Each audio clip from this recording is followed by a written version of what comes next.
Hi guys!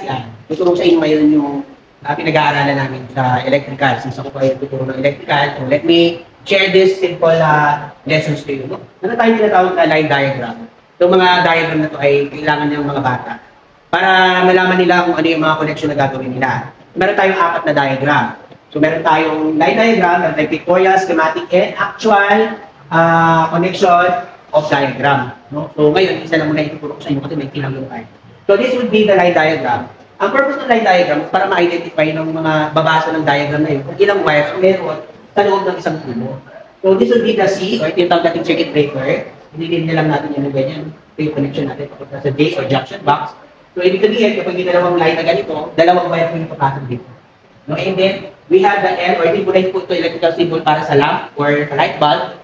Ito rin sa lamp. So meron dalawang mula sa junction box papunta sa light bulb, meron tayong dalawang wire. No? And then, papunta naman sa junction box, papunta sa S1, tinatawag natin single pole switch. Meron tayo ng dalawa. So, yun yung ating line na diagram na tinatawag. Para lang makita ng mga gagawa, yun ang wire pa meron dito sa ating gagawin. So, usually, binibigay ko sa mga carpentero sa